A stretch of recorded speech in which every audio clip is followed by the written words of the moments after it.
Hi అండి, నేను మీ Shilpa Vinay. Welcome to Vinsy kitchen.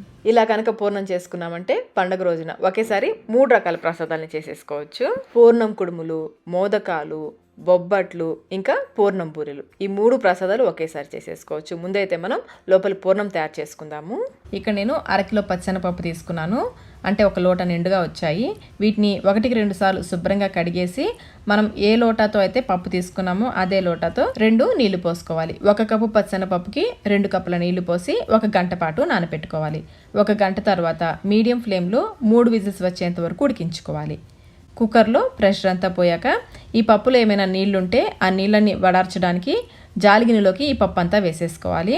ఒక 15 నిమిషాల పాటు పక్కన పెట్టేసామంటే ఇందులోని నీరంతా వడారిపోతుంది.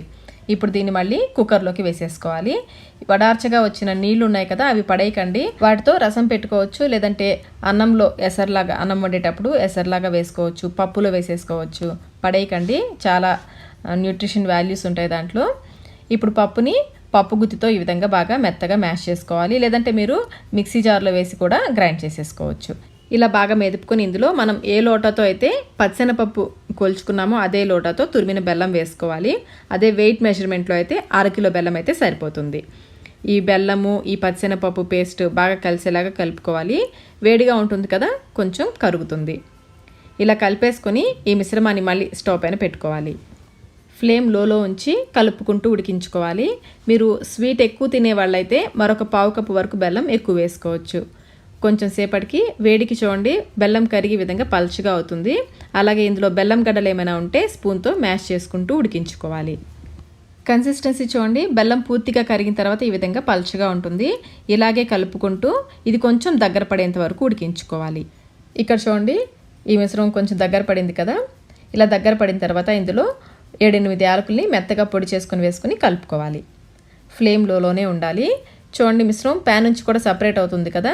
ఈ విధంగా ఉడికించుకొని స్టవ్ ఆఫ్ చేసేసుకోవాలి. ఇది ఆరిన తర్వాత మరి కొంచెం గట్టిపడుతుంది.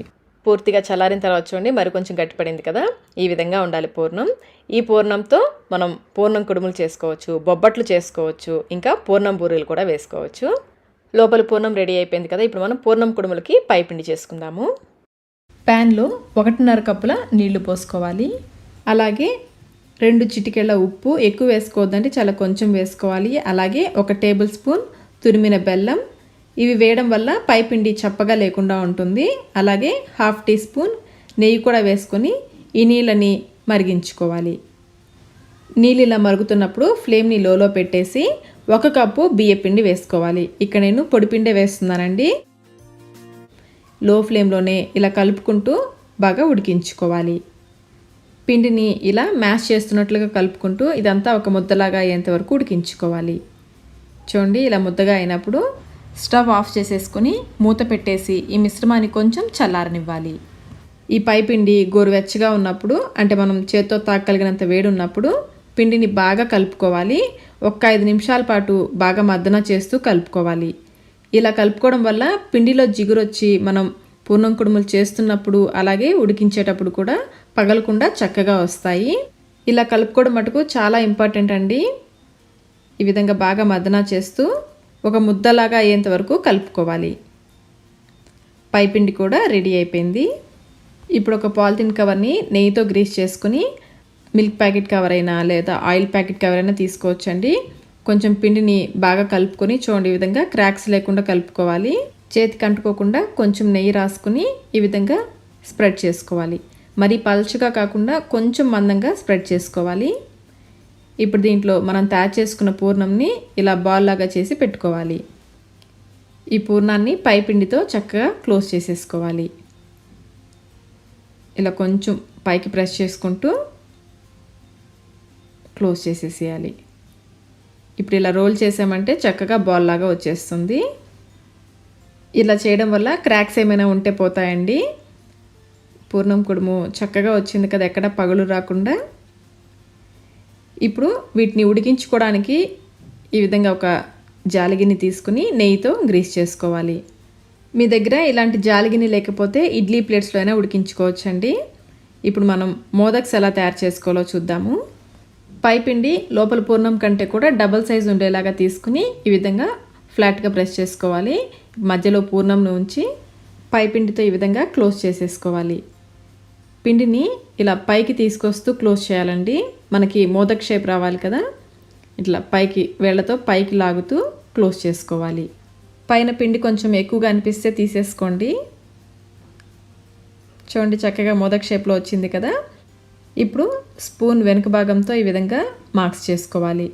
స్పూన్కి పిండి అంటుకోకుండా పొడి బియ్య పిండిని అద్దుకుంటూ ఇలా మార్క్స్ చేసుకోవాలి. కొంచెం దగ్గరగా చేసుకోండి. ఇలా మార్క్స్ చేశాక చూడండి ఈ విధంగా కొంచెం కిందకి ప్రెస్ చేసుకుంటే మనకి మౌల్స్లో చేసినట్లుగా మంచి షేప్లో వస్తుంది. ఇదే విధంగా మిగిలినవన్నీ చేసుకోవాలి. ఇప్పుడు కుక్కర్లో 2 కప్పుల నీళ్లు పోసి నీళ్ళని మరిగించుకోవాలి. నీళ్ళు ఇలా మరుగుతున్నప్పుడు ఈ మోదక్స్ ఉన్న ప్లేట్ని పైన ఇలా పెట్టేసి మూత పెట్టేసి లో ఫ్లేమ్లో 15 నిమిషాల పాటు ఉడికించుకోవాలి. 15 నిమిషాల తర్వాత స్టవ్ ఆఫ్ చేసేసుకొని 10 నిమిషాల తర్వాత సర్వ్ చేసుకోవాలండి. వెంటనే తీసేసారంటే తడితడిగా ఉంటాయి. 10 నిమిషాల తర్వాత సర్వ్ చేసుకోవాలి. అంతేనండి, పూర్ణం కుడుములు మోదక్స్ రెడీ అయిపోయాయి. చూడండి చక్కగా వచ్చాయి కదా. టేస్ట్ కూడా చాలా చాలా బాగుంటాయి. మీరు కూడా ఈ పద్ధతిలో వినాయక చవితికి మోదకాలు పూర్ణం కుడుములు తప్పకుండా ట్రై చేయండి. ఇప్పుడు మనం బొబ్బట్లు చేసుకుందాము. పైపిండి కోసం ఒక గిన్నెలో 1.5 కప్పుల గోధుమ పిండి వేసుకోవాలి. గోధుమ పిండి జల్లించి తీసుకోండి. ఇప్పుడు ఇందులో 1 చిటికెడు సాల్ట్ వేసుకోవాలి. ఎక్కువ వేసుకోవద్దు, 1 చిటికెడు వేసుకోండి. అలాగే కొంచెం పసుపు, 2-3 చిటికెళ్ళ పసుపు. మీరు పసుపు వద్దనుకుంటే స్కిప్ చేసేయచ్చు. ఇందులో 1 టేబుల్ స్పూన్ నూనె కూడా వేసి ఈ నూనె పిండికి బాగా పట్టేలాగా కలుపుకోవాలి. ఇలా ముందు నూనెతో కలుపుకుంటే మనకి బొబ్బట్లు బాగా మృదువుగా వస్తాయి. బాగా కలుపుకున్న తర్వాత కొంచెం నీళ్ళు పోసుకుంటూ పిండిని కొంచెం జిగురుగా స్టిక్కీగా ఉండేలాగా కలుపుకోవాలి. చూడండి ఈ విధంగా కొంచెం పల్చగా ఉండాలి. మరీ పల్చగా కాదు, అలానే మరీ చపాతీ పిండిలాగా కాకుండా ఈ విధంగా కొంచెం స్టిక్కీగా ఉండేలాగా కలుపుకోవాలి. ఇప్పుడు ఇందులో మరొక టేబుల్ స్పూన్ నూనె వేసి ఈ నూనె పిండిలో బాగా కలిసిపోయేలాగా మర్దనా చేస్తూ కలుపుకోవాలి. జనరల్గా అయితే బొబ్బట్లని మైదాతో చేస్తారు కదా, ఈ పద్ధతిలో మనం గోధుమ పిండితో కూడా బాగా మృదువైన బొబ్బట్లను చేసుకోవచ్చు. చూడండి నూనె అంతా కూడా పిండిలోకి వెళ్ళిపోయింది కదా. చివరిగా మరొక టేబుల్ స్పూన్ నూనె వేసేసి పిండికంతా నూనె పట్టించాలి. చూడండి ఈ విధంగా చేత్తో పిండికంతా నూనె పట్టించేసి మూత పెట్టి కనీసం అరగంట పాటైనా పిండిని నాననివ్వాలి. అరగంట తర్వాత చూడండి పిండి బాగా నాని సాఫ్ట్గా అయింది కదా. ఇప్పుడు ఇందులో నుంచి కొంచెం పిండిని తీసుకుంటూ మనం బొబ్బట్లు చేసుకోవాలి. బొబ్బట్లు చేయడానికి ఇక్కడ నేను బటర్ పేపర్ తీసుకున్నాను. మీరు పాల ప్యాకెట్ కవర్ అయినా లేదా ఆయిల్ ప్యాకెట్ కవర్ అయినా తీసుకోవచ్చు. నెయ్యితో ఈ విధంగా గ్రీస్ చేసుకోవాలి. నెయ్యి అయినా కానీ నూనె అయినా కానీ తీసుకోవచ్చు. ఈ విధంగా 2 ముక్కలు తీసుకోవాలి. నూనె కొంచెం ఎక్కువే రాసుకోండి. మనం ప్యాన్ మీద వేసి తీసేటప్పుడు అంటుకోకుండా ఈజీగా వచ్చేస్తుంది. చపాతీ ముద్దని ఈ విధంగా పల్చగా స్ప్రెడ్ చేసి మధ్యలో పూర్ణం పెట్టాలి. పూర్ణము మనం తీసుకున్న చపాతీ పిండి ముద్ద కంటే కూడా కొంచెం ఎక్కువ ఉండాలి. డబల్ సైజు ఉంటే బాగుంటుంది. ఈ విధంగా అన్ని వైపులా క్లోజ్ చేసేసుకోవాలి. ఎక్స్ట్రా పిండి ఏమైనా వస్తే తీసేసుకోండి. ఈ విధంగా ఎక్స్ట్రా వచ్చిన పిండిని తీసేసుకుని ఈ పై భాగం కిందకి వచ్చేలాగా పెట్టాలి. పైనుంచి మరికొంచెం నెయ్యి వేసుకుని లైట్గా స్ప్రెడ్ చేసుకోవాలి. ఇప్పుడు దీనిపైన మరొక బటర్ పేపర్ ముక్క ఉంది కదా, దాన్ని పెట్టేసుకోవాలి. ఇప్పుడు చేత్తో చూడండి అన్ని వైపులా మనకి పూర్ణం వెళ్ళేలాగా అన్ని వైపులా ఈ విధంగా స్ప్రెడ్ చేసుకోవాలి. చాలా ఈజీ అండి బొబ్బట్లు చేసుకోవడం. ఈ పద్ధతి అయితే ఇంకా ఈజీగా ఉంటుంది. చేత్తో చూడండి మనం పిండి బాగా నానపెట్టాం కదా, నూనెతో బాగా కలిపి ఈజీగా స్ప్రెడ్ అయిపోతుంది. ఎక్కడ కూడా ఎక్కువ తక్కువ లేకుండా ఈ విధంగా అన్ని వైపులా సమానంగా ఉండేలాగా స్ప్రెడ్ చేసుకోవాలి. మరి లావుగా కాకుండా అలానే మరీ పల్చగా కాకుండా చూడండి ఈ విధంగా స్ప్రెడ్ చేసుకోవాలి. ఈ సైజు ఉంటే బాగుంటుంది. ఇప్పుడు మనం ఈ బొబ్బట్లని కాల్చుకుందాము. ప్యాన్ పైన నెయ్యి కానీ నూనె కానీ వేసుకోవచ్చు. మనం నేతి బొబ్బట్లు చేస్తున్నాం కాబట్టి నెయ్యి వేస్తున్నాను. అంతా స్ప్రెడ్ చేసేసి ఈ బొబ్బట్టు వేసేసుకోవాలి. ఈ బటర్ పేపర్కి కొంచెం నూనె ఎక్కువ వేస్తే అంటుకోకుండా చక్కగా వస్తుంది. ఇటువైపు మీడియం ఫ్లేమ్లో పైన పచ్చదనం తగ్గేంత వరకు కాలనివ్వాలి. పైనుంచి మరికొంచెం నెయ్యి వేసుకుని రెండో వైపుకు తిప్పుకోవాలి. ఇటువైపు కూడా కొంచెం సేపు కాలనివ్వాలి. ఫ్లేమ్ని మీడియంలో పెట్టే కాల్చుకోవాలి, లేదంటే మాడిపోతాయి. ఈ బొబ్బట్లకి ఎంత నెయ్యి వేస్తే అంత రుచిగా ఉంటుందండి. మీకు నెయ్యి ఎక్కువ వద్దనుకుంటే తక్కువ నెయ్యితోనే కాల్చుకోవచ్చు. మీకు నెయ్యి ఎక్కువ ఇష్టం ఉంటే ఎక్కువ వేసుకుని కూడా కాల్చుకోవచ్చు. ఈ విధంగా రెండు వైపులా కూడా బాగా కాల్చేసుకుని తీసేసుకోవడమే. ఇదే విధంగా అన్ని బొబ్బట్లు చేసుకోవాలి. ఒకసారి మనం పూర్ణం చేసుకున్నామంటే ఈ విధంగా పూర్ణం కుడుములు మోదకాలు చేసుకోవచ్చు. అలాగే ఈ విధంగా బొబ్బట్లు కూడా చేసుకోవచ్చు. బొబ్బట్లు చూడండి ఎంత మృదువుగా ఉన్నాయో. టేస్ట్ కూడా చాలా చాలా బాగుంటాయండి. గోధుమ పిండితో చేసినా కానీ చాలా మృదువుగా వస్తాయి. ఈ పద్ధతిలో మీరు కూడా ఒకసారి తప్పకుండా ట్రై చేయండి. ఇప్పుడైతే మనం పూర్ణం బూరెలు ఎలా తయారు చేసుకోవాలో చూద్దాము. ఈ బూరెల కోసం ముందుగా ఒక బౌల్లో 1 కప్పు మినపగుళ్ళు వేసుకోవాలి. అదే కప్పుతో మరొక గిన్నెలో 2 కప్పుల బియ్యం వేసుకోవాలి. మినపప్పు బియ్యం విడివిడిగా నానబెట్టుకోవాలి. వీటిని 1కి 2 సార్లు శుభ్రంగా కడిగేసి నీళ్లు పోసి కనీసం 6 గంటల పాటు నానబెట్టుకోవాలి. నేనైతే ఓవర్ నైట్ నానబెట్టేశాను. నెక్స్ట్ డే మార్నింగ్ అంతా మినపప్పు బియ్యం చక్కగా నానిపోయాయి. ఇప్పుడు వీటిని విడివిడిగా గ్రైండ్ చేసుకోవాలి. ఇందులో నీళ్ళన్నీ వంపేసి ముందు మిక్సీ జార్లో మినపప్పు వేసుకుని వీలైనంత తక్కువ నీళ్లు పోసి కొంచెం గట్టిగా గ్రైండ్ చేసుకోవాలి. పిండిని కొంచెం గట్టిగా గ్రైండ్ చేసుకుంటే పూర్ణాలు మనం నూనెలో వేసినప్పుడు పగిలిపోకుండా ఉంటాయి. చూసారు కదా, ఇంత గట్టిగా వేసుకోవాలి.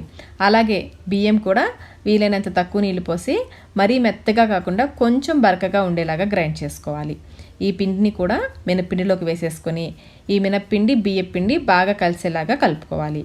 ఈ పూర్ణాల పైపిండి కొంచెం పులిస్తేనే పూర్ణాలు రుచిగా ఉంటాయి. అందుకని ఈ పిండిని 4 గంటల పాటు పులియనివ్వాలి. ఇలా బాగా కలిపేసుకుని మూత పెట్టేసి 4 గంటల పాటు కనీసం 2 గంటల పాటైనా పిండిని పులియనివ్వాలి. లోపలి స్టఫింగ్ రెడీగా ఉంది. అలాగే పైపిండి కూడా 4 గంటల తర్వాత చూడండి కొంచెం పులిసింది కదా.